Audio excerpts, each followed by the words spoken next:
आज गणपतीचा 9वा दिवस आणि आजच मला माहिती झालं आहे की आज आमच्याकडे डिलिव्हरी आहे आमच्या फॅमिलीमध्ये म्हणजे माझ्या जाऊकडे. तर आजच आम्हाला गणपती विसर्जनही करायचं आहे. आजच म्हणजे आता थोड्या वेळातच करायचं आहे आणि अगदी वेळेवर माहिती झालं, त्यामुळे थोडी घाई होती. आणि गणपतीचा आज लास्ट डे, तर आज मला पुरणाचे मोदक करायचेच होते. कारण गणपती बसला तेव्हापासून मी पुरणाचे मोदक केलेच नाही, त्यामुळे आज मला पुरणाचे मोदक करायचेच होते. आणि वाचलेल्या मिश्रणाचे पुरणपोळी करून घेतली. आणि असं मी नेहमीच करते. आमच्याकडे मेंबर कमी असल्यामुळे आम्हाला जास्त मोदक करावी लागत नाही, 10-12च मोदक करावं लागते. त्यामुळे वाचलेल्या सारणाचे मी नेहमीच पुरणपोळी करून घेते. आता मोदक आणि पुरणपोळी करता करता सोबतच बाकी स्वयंपाकही करून घेतला. आज मुलांनी पण मला खूप काही त्रास दिला नाही, त्यामुळे मला स्वयंपाक लवकर करता आला. तसं तर 1 ते दीड तास लागलाच असेल, कारण पुरणाची डाळ शिजवायलाच मला अर्धा तास तरी लागला, कुकरची शिटी करायला. आणि बाकी स्वयंपाक तर लवकरच झालेला आहे. तर आजच्या लंचच्या मेन्यूमध्ये बघा जेवण काय काय आहे.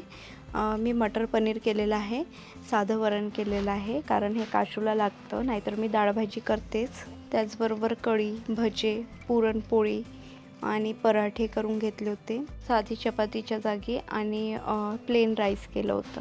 आणि हे स्पेशल जेवण आजचं गणपती बाप्पांसाठीच होतं. आणि असं नाही की आम्ही नाही खाल्लं, आमच्यासाठी पण होतंच. तर चला, स्वयंपाक झाला आहे, नैवेद्याचं ताटही तयार झालं आहे. तर सगळ्यात आधी मी गणपतीला नैवेद्य दाखवला, त्यानंतर पूजेची तयारी केली. मी तर माझा फेवरेट हार चढवून घेतला होता आणि नितीननी दुसरा हार चढवला. आज आम्ही दोघांनी पण एक हार चढवला होता, कारण आम्हाला आज गणपती बाप्पांना बाय बाय करून घ्यायचं होतं. गणपती बाप्पा जाणार आहे याचं सॅडनेस पण होतं, पण तसंही गणपती बाप्पा 10 ते 11 दिवसांसाठीच असतो आपल्याकडे. हे सगळं माहिती असतं तरी पण लास्ट डे म्हणजे विसर्जनाच्या दिवशी आपल्याला थोडं सॅडनेस फील होतंच. पूजा करून घेतल्यानंतर पटापट आरती करून घेतली. काशू यावर्षी क्लॅप करते आहे, म्हणजे पुढच्या वर्षी आरती तर बोललंच. आणि आरती चालू झाल्यावर तिला कळतं की क्लॅपिंग करायचं आहे, म्हणजे ही आरती आहे हे कळतं तिला, तर ती क्लॅप करायलाच लागते. आणि आरती होत असताना मध्येच ती कार घेऊन बसली. आणि या कारमध्ये ब्लूटूथ आहे, त्यामुळे आमची आरती या कारच्या ब्लूटूथमध्येच चालू होती, त्यामुळे मी हे कार उचलून ठेवलं. तर ही बघा कारसाठीच रडत आहे की तिला कार हवी आहे. आणि ब्लूटूथ चालू असल्यामुळे मला ती कार तिला द्यायची नव्हती, कारण ती आरती पटकन चेंज करून घेत होती, त्यामुळे मला ही कार तिला आरती होईपर्यंत द्यायची नव्हती.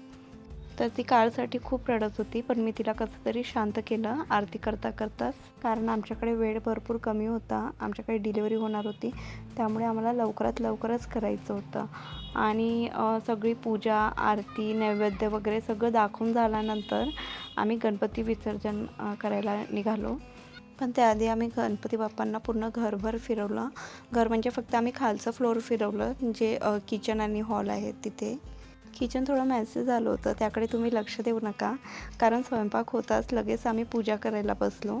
आणि गणपती बाप्पांना पूर्ण घर फिरवून झाल्यानंतर आम्ही विसर्जन करायला निघालो. तसं तर विसर्जनासाठी मी जाणार नव्हती, कारण गणपती बाप्पा निघाल्याबरोबर मला लॉक लावायचं नव्हतं.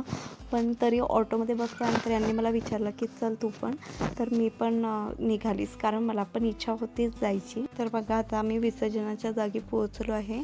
आता इथे एक आरती बोलून घेतली. आम्ही सोबत दिवा कॅरी करायला विसरलो, तर इथे नारळाच्या टोकरमध्येच मी कापूर झाडलेला आहे आणि कपूर गौरमची एक आरती बोलून घेतली. आरती झाल्यानंतर मी ऑटोवाल्या दादांना बोलले की आमचा एक फॅमिली फोटो काढून द्या गणपती बाप्पांसोबत. तर त्यांनी 1-2 फोटो क्लिक करून दिले आम्हाला आणि त्यानंतर लगेच गणपतीचं विसर्जन करून घेतलं.